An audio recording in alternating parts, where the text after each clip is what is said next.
Hello, everyone. Welcome to a new episode of Optimize Yourself podcast. Today we have a very special guest. Her name is Iryna. Iryna, please introduce yourself. Hi, everyone. I'm really grateful to have this opportunity to discuss pharmacy in general today.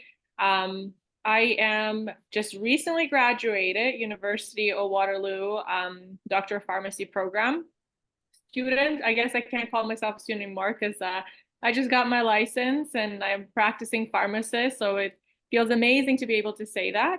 Um, yeah, that's me. Awesome. So let's start from the very beginning. What inspired you to pursue a career in pharmacy in the first place? It's actually a really funny story. So I'm gonna tell it from a little bit of a beginning. Um, when I was doing my undergraduate degree in biomedical science at Waterloo, back in the day, I started in 2011. I was just really, really amazed by science. And I loved teaching about it. I was very passionate about spreading awareness of it. So I became a teaching assistant at University of Waterloo, and that's where I really found my passion for education about anything related to like science, how things work, and really inspiring other students. I won a Teaching Excellence Award at the Department of Biology.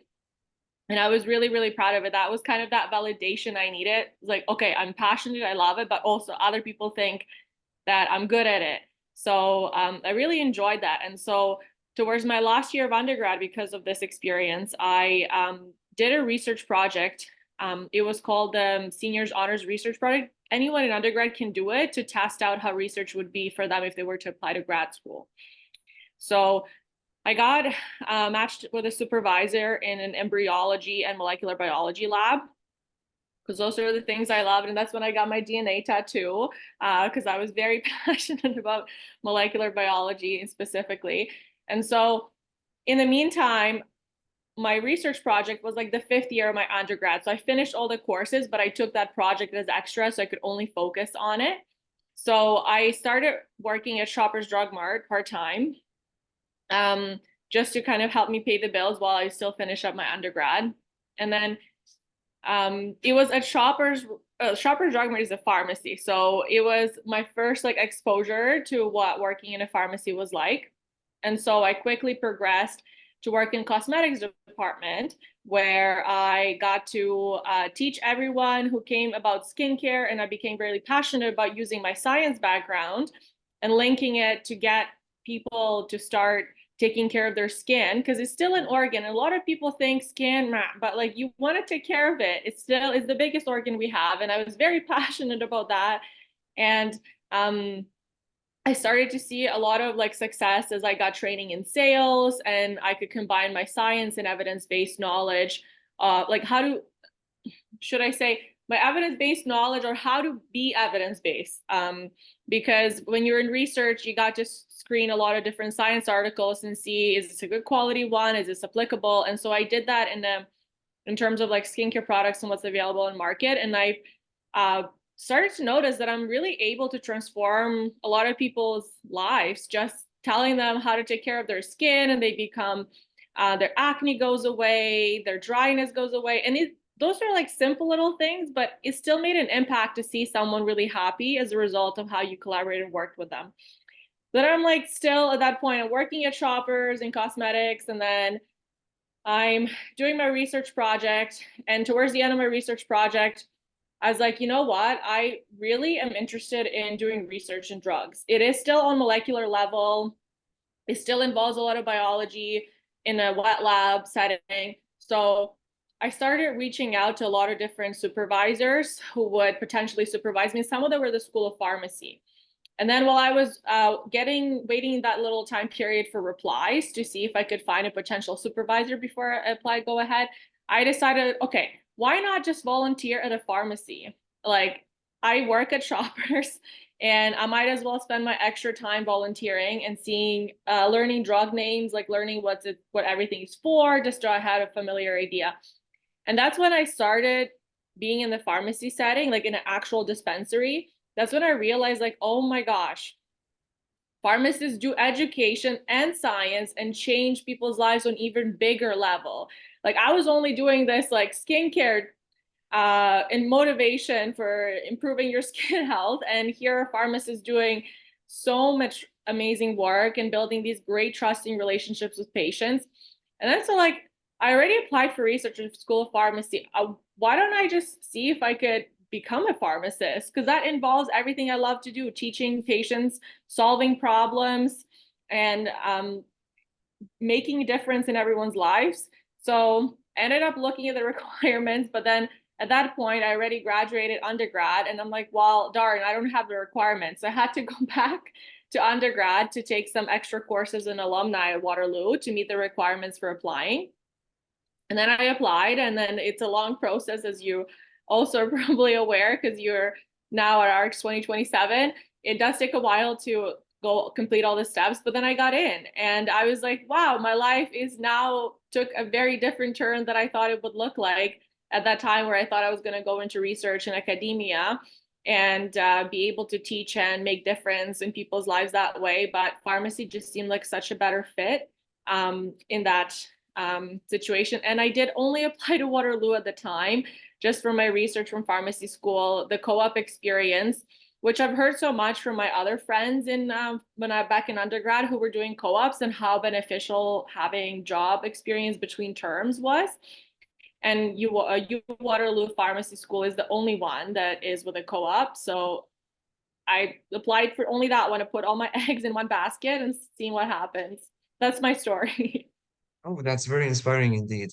Since you mentioned the co-op program that you are was very famous for, so can you talk about your co-op experiences that you had during your pharmacy school? Yeah, sure. Typically, you get 3 co-op semesters.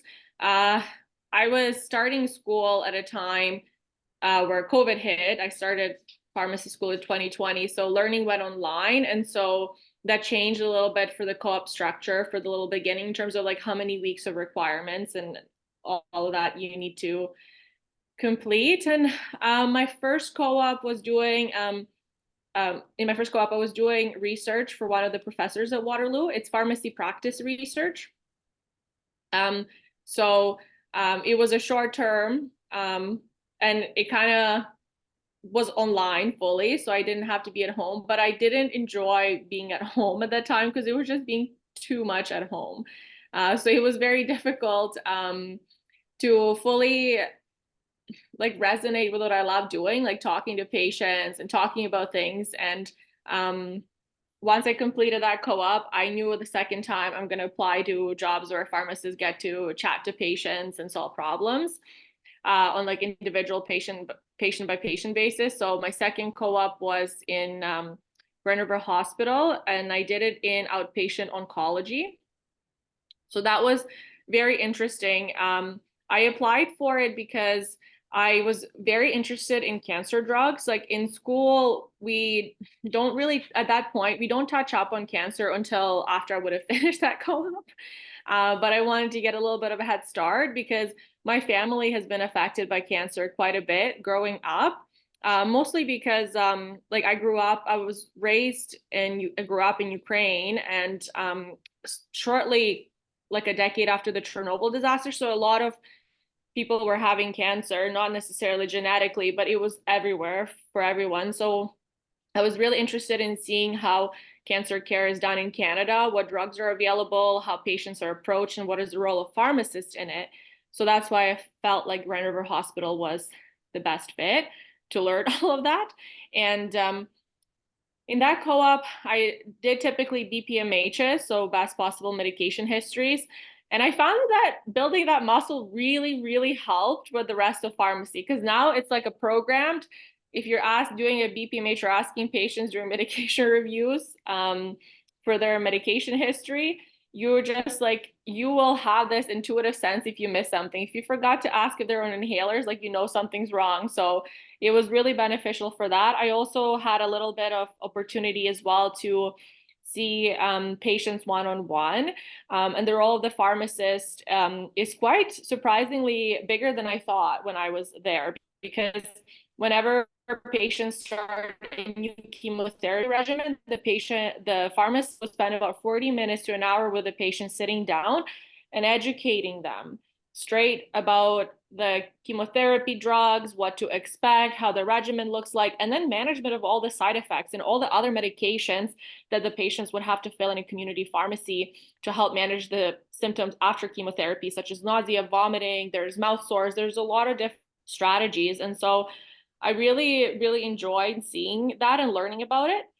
And my last co-op was where I work right now after graduating. It was at a place called LMC Healthcare. And LMC is a small chain of what you would imagine as like a family health team practice environment, but because family health teams are government funded, LMC is not government funded. It's like a privatized family health team. It's the closest family health team is the closest to the type of practice pharmacists typically do at LMC. We have a team of endocrinologists, dietitians, chiropodists, optometrists. Well, not specifically at my site, but optometry is coming to my site because it's a newer site, and pharmacy team. And it's a very collaborative approach that mostly focuses on diabetes management. And so pharmacists will be working with endocrinologists to do a lot of educational services for diabetes. And diabetes is a quite significant burden on patients' life, especially new diagnosis. And so pharmacists have a big supportive role in that, from endocrinologists first assessing them to pharmacists then teaching how to use the first glucometer, teaching how to monitor blood sugars, monitoring for any side effects, teaching about diet, teaching about exercise, teaching about foot care, teaching about traveling with diabetes medications, teaching about vaccinations that are required for diabetes. It's a huge role. And so that was my last co-op, and it was my favorite co-op. Like, I absolutely loved having my own office setting and having patients come in to me on appointment base, just doing education. So the role is not much of dispensing, and I really, really loved it. And then I ended up there after graduation. So Oh, awesome. That's a very nice overview of your national pharmacy experience in Canada. And I also know that you have been involved in international pharmacy experiences in three different countries. yeah, So we would like to know more about that as well. absolutely. Um, I remember when I was in cosmetics, at Shoppers Drug Mart. I became a manager later on, so I had to go for trainings on different conferences, and they talked about Pierre Fab. It's a company named after a pharmacist in France who um, was very passionate about getting access internationally to medications and vaccinations for a lot of different countries around the world who were underserved.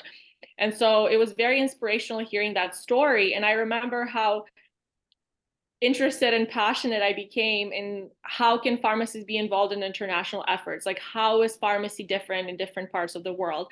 And the first step to getting to answering that question, to what do pharmacists do outside of Canada, was getting involved in international travel. So in my first year of pharmacy school, I was sitting a lecture, and CAPSI came in and did a presentation pitch on why you should join as a CAPSI member.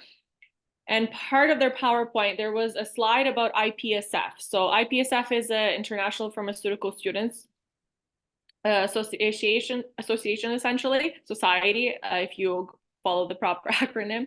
But they collaborate with CAPSI and group together all international students and have in pharmacy, and have them kind of find a way to exchange information. And there was an opportunity to go with something that's called student exchange program, where you do a short placement pharmacy abroad, meaning some Canadian students leaving to a different country, and then other countries are bringing students to Canada to exchange us to learn about how pharmacy is practiced in different settings. And so I was so excited. And then I joined CAPSI right away. And then I decided to apply for that role in CAPSI, the international student, the IPSF, excuse me, the IPSF representative as part of CAPSI chair at UW Council, not CAPSI Council at UW. And so I joined and I was excited right away. I'm like, I want to represent international. This is like my first step to exploring pharmacy abroad. And then I was sad because shortly after I found out no one from Waterloo has ever gone on an exchange. And I was confused by that. And then I dove into it. It's like, why not? And then it turns out that previously it just was thought it was impossible to do because the exchanges take place during summer months, and Waterloo Pharmacy School is the only one in Canada that has the co-op program, which essentially means you're alternating co-op and semester, co-op and semester, co-op and semester. And so there's just not enough time to go on an exchange in between semesters. And I was like, well, why not? We have like 2 to 3 weeks off. You can go in that time. It's a little bit of a time crunch. So I started having meetings with the student exchange officer for Canada and the IPSF international representatives, part of not an international, national CAPSI. And together we figured out that you really just need 2 weeks to complete your exchange. And some students, when they go, they can complete the full hour requirement, like the amount of hours required for a SEP, just in 1 week and spend the other week traveling. So it's like, that's sounds great to me. And also, co-op employers have a flexible start date if you stay longer, right? Because then we still have at the end of our co-op term that few week break. So what if you can negotiate with employers saying, I have this great opportunity to do this exchange. Can you let me start a week later? And most of them will likely say yes because they want you to be successful. And so I got involved in all of that, and it turned out that I applied, and I was the first student from Waterloo to ever go on student exchange program. And another student that applied as well, and that student was my partner because I was really hyping him up at the time, and he also ended up going on the exchange program. I picked Costa Rica as my first placement because the country seemed like it was highly ranked on WHO for their healthcare system quality, as well as it was interesting to me find out about private and public healthcare. Uh, Canada only has, well, usually I'm saying usually because it's probably headed towards a similar healthcare system, but we currently just have public healthcare. And so I wanted to know what it would look like to have both and how does the healthcare system navigate that. So I ended up in a community pharmacy in a small town called Belen, and it's near San Jose. And I was placed in, I would call it like more rural community pharmacy in the outskirts of Belen. It wasn't like in the main city, so it's a different type of patient population. I stayed with one of the pharmacy students in his home. His family welcomed me with open arms and said, "You're not paying us. We are feeding you. You're our guest. Stay with us. We'll show you Costa Rica. We'll show you the life of Pura Vida," which is their main saying in Costa Rica, meaning like simple, pure life and just enjoying the simple moments of life. And so I I was working in that pharmacy for a couple of weeks on the exchange, and the pharmacist would give me tasks. She wanted me to learn all the cool drugs. So she gave me little handouts she printed where I would walk around the pharmacy and scan drug by drug and see which one I don't know. So I can write down how it works, what it's for, common side effects, like little drug cards essentially. Just so she wanted me to learn about different drugs. We also had a blood pressure screening service where patients would come in, pay a small fee. We would check their blood pressure and chat with them about, if they should see a doctor, if they're okay.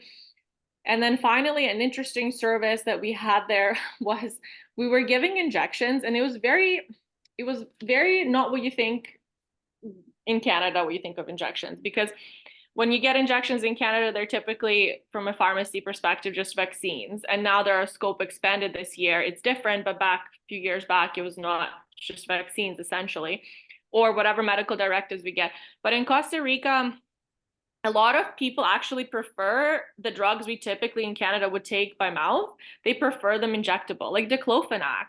It's an NSAID, and you would think we have oral diclofenac, but patients would prefer in Costa Rica to get an injection.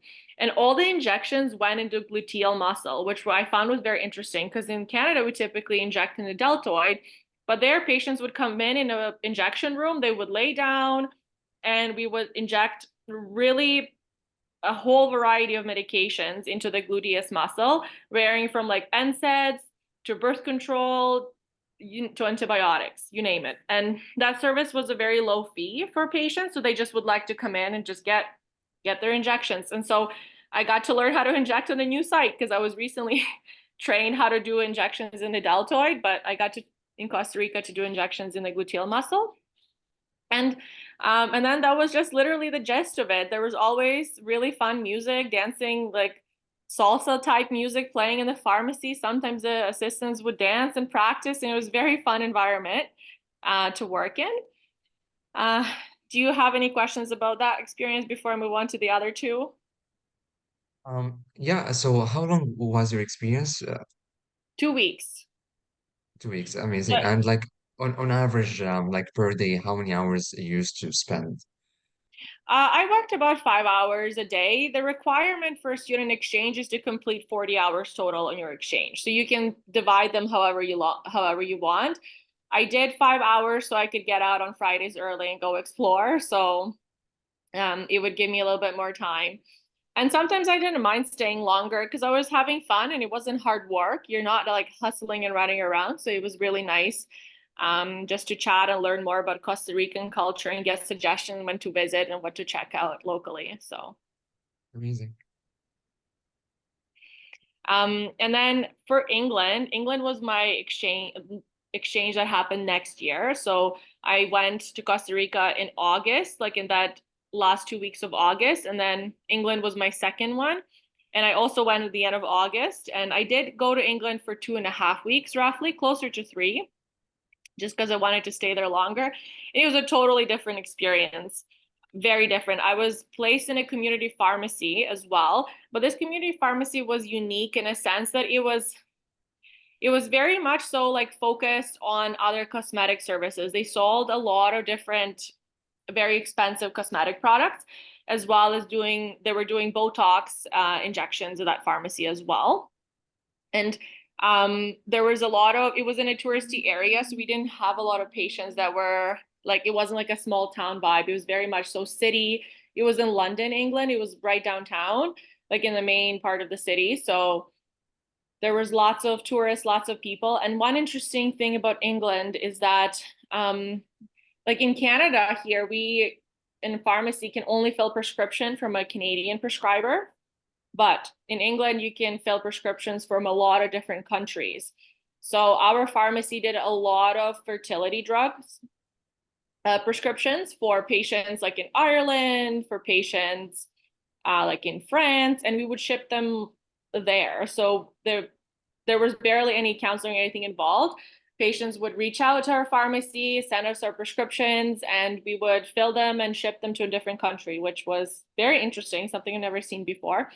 And another weird thing about England is that the pharmacists could actually draw your blood work, like in a lab. They were trained to puncture a vein and collect blood for samples and send it off to a lab nearby.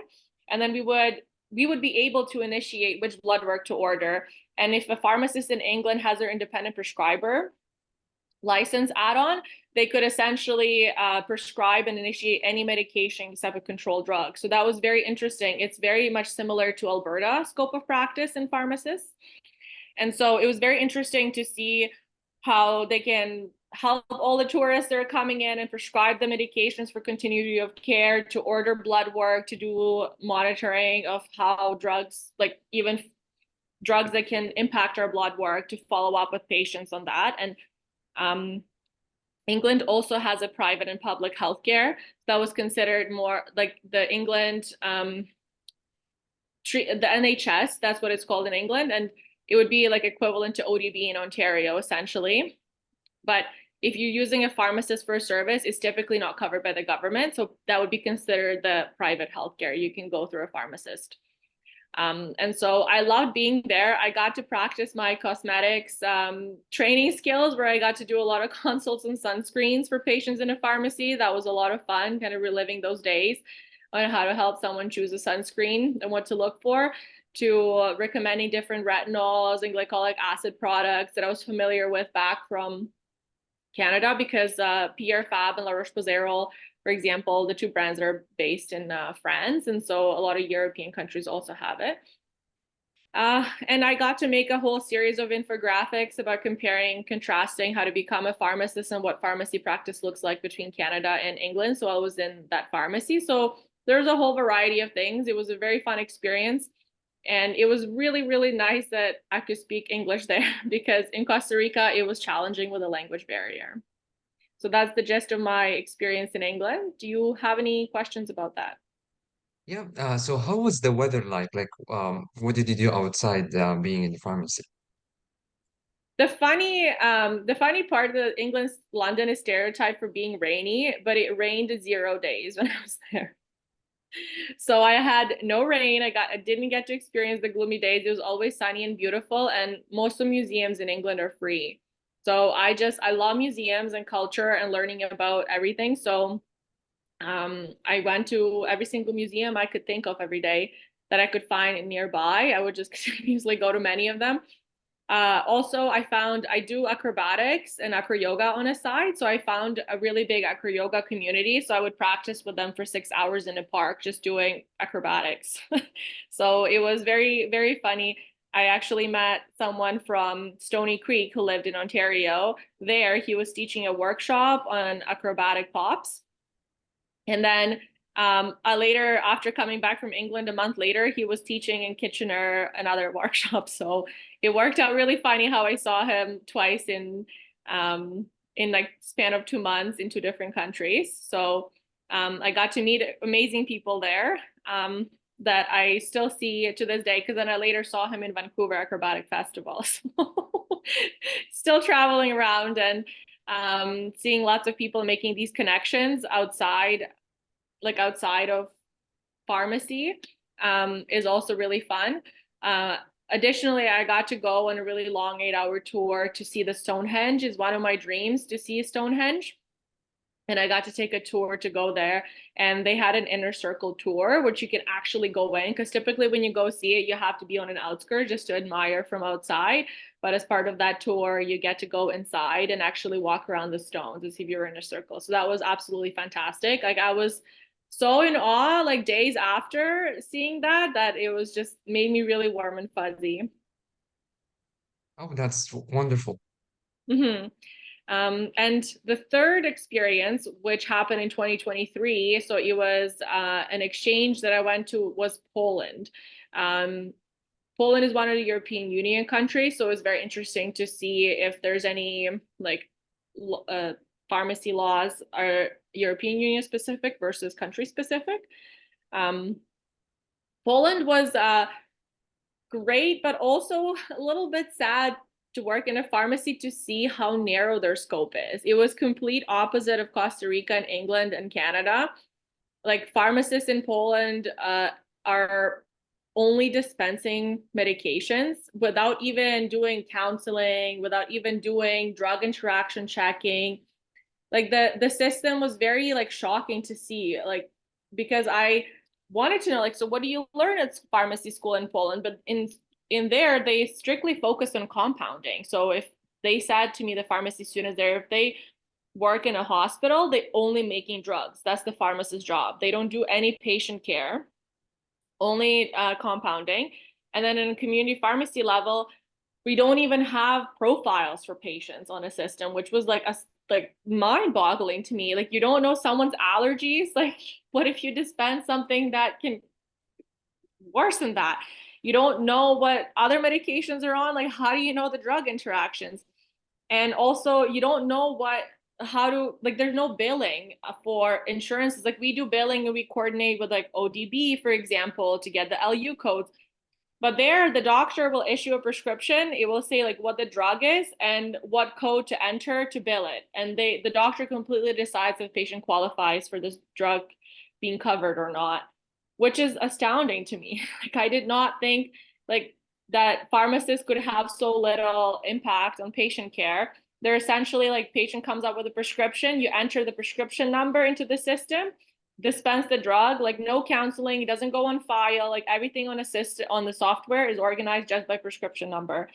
So I was just like so shocked. I couldn't stop talking about it to other pharmacists. I'm like, how? Like we need to know something about patients. So Um, but the team was really great. It was really fun. I what I did there is I put away order of medications that came in. Usually the orders were huge. So the pharmacy was filling a lot of different prescriptions like every single day. So there was a lot of orders to put away each day.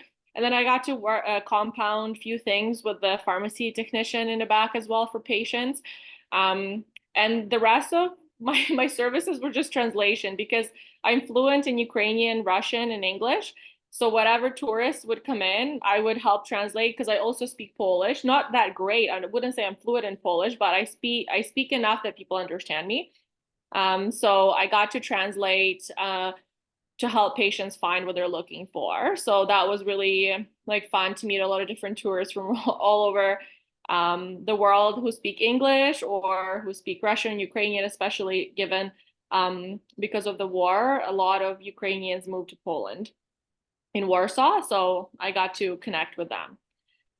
So that was the gist of my experience in Poland. And I did work in a pharmacy there for 2 weeks, but I stayed in Poland for a month. So the other 2 weeks were just me exploring the culture. Amazing. So yeah, since we are about to like the Zoom subscription will end in like 7 minutes, I just wanted to conclude by asking you, what was the most extracurricular involvement you had during pharmacy school, like in terms of student clubs? Well, in pharmacy school, I found that it was a lot of work. And I didn't want to, like when I was in undergrad, I did so much extracurricular and I was so burnt out all the time because of it. And so when I was in pharmacy school, I decided to just focus my extracurriculars on things that mean a lot to me that I can fit in with my time without compromising my learning. Because everything you learn in pharmacy school, you need for practice, essentially. It's very important to keep up with your work. So I only got involved with CAPSI as an IPSF representative for the where I could coordinate international experiences and do events associated with it. I also collaborated with RxPRN, which is a group that supports mental health issues with students and promotes mental health wellness. So I'm very passionate about yoga. So I was teaching yoga classes regularly for them online because COVID just sucked and nothing could be done about it. We just had to maneuver between lockdown and freedom there and there. So I just taught online yoga classes to help people connect even online doing stretches. And I did that for quite a few months with them. And then at the beginning of the pandemic, I also collaborated. One of my classmates started an organization to support healthcare workers during the pandemic, helping getting the essential PPE for them, sanitizers early on. And I saw that as an opportunity when I joined to actually promote self-care for healthcare workers who were in front lines, not just like the essential products. So I stepped in and I contacted all of my friends back when I was a cosmetics manager, all the reps for different companies like La Roche-Posay, Avène, Pierre Fab, and they ship thousands of dollars worth of skincare products, like for creams that help with healing and eczema, because a lot of healthcare workers were having flare-ups, like the hands and the skin was damaged from the sanitization nonstop, and like their faces were irritated from the masks. So I just made like hundreds of goodie bags, like little goodie bag with all the skincare products that the company sent me at home. I was just like literally making goodie bags every day for days. And we would get other classmates of mine to collaborate to distribute them to hospitals and community pharmacies, thanking them for being on the front lines. So that was my role. And then finally, towards the end, I got involved with Cross-Cultural Learner Center in London when I was on a co-op that was essentially helping refugees and newly immigrated people to Canada settling in. So I was particularly focusing helping Ukrainian refugees and helping them understand how the system works and helping with translation events and hosting little barbecues and get-togethers. So that Oh, was, that's yeah, my involvement. yeah, that's definitely incredible. Thank you so much for being a guest speaker and thank you for sharing all those experiences. Yeah, you're welcome. My pleasure. I would be happy to connect with anyone who has any questions as a result of this interview or needs extra help with anything pharmacy related. So. Awesome.